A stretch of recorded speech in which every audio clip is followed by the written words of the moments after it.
Well, I started playing music when I was a kid, like the usual, like learning piano and then picking up the guitar that was always lying around in the house when I was 10 years old, like that.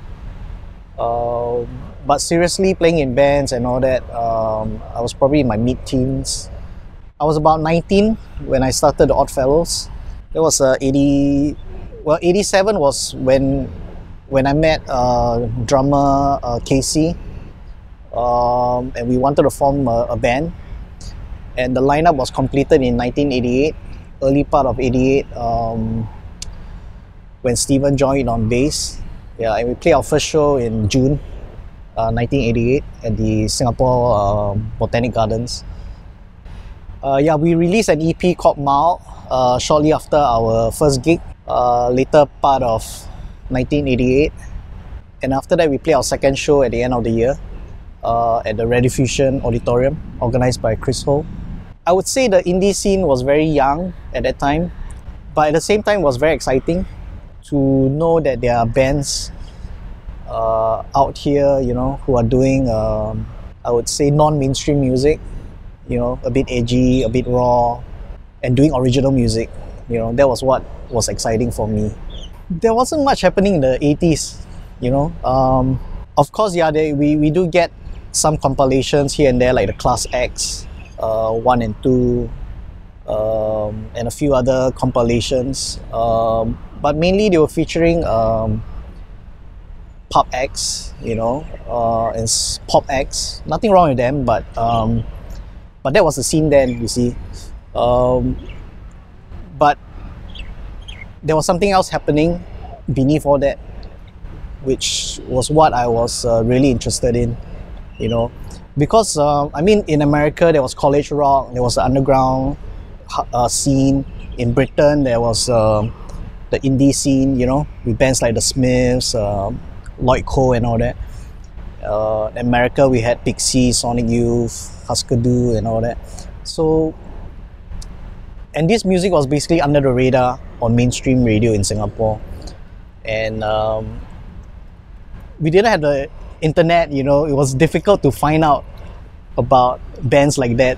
So whenever someone got hold of an NME or Melody Maker or VHS videotape of bands like that, it was very exciting to just discover new music.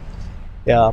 So in Singapore, it was the same thing, I guess. You know, beneath all the mainstream acts, there were these young and very raw, but to me, very exciting bands that were writing music that was very real, you know, unpretentious, thoughtful.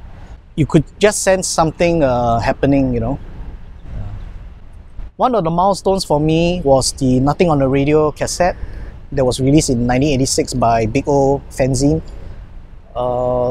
Corporate Toil was a band that really grabbed me, you know, that I really connected with.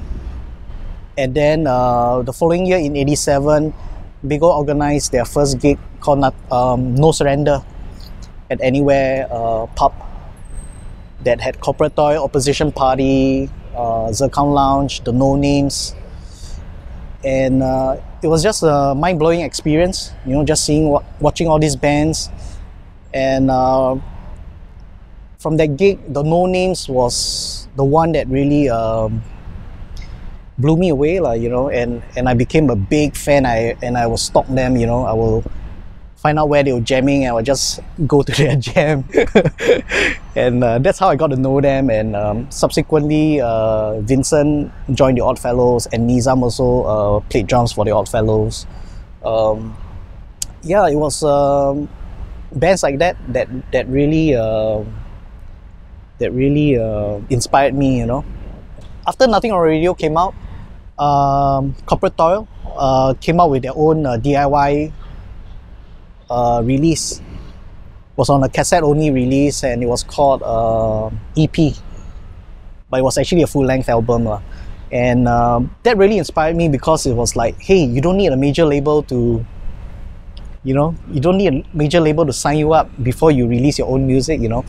So Corporate Toy recorded it in their bedroom They duplicated the cassettes at home, they photocopied the cover, and then they just sold it via mail order through big old fanzine. And I got a copy, I listened to it, and I was like, wow, this is just awesome, you know, and it inspired me to do the same thing, you know. So me and a couple of friends, we released a Rough X shortly after. That was a compilation that featured a few bands. And then when the Oddfellows decided to release our own EP, it was the same thing, you know, just doing it yourself and then going to shops and asking whether they would carry it, you know. Yeah, so and actually today it's no different, you know. The bands are still doing it, you know, the whole DIY thing, record yourselves, distribute it yourself.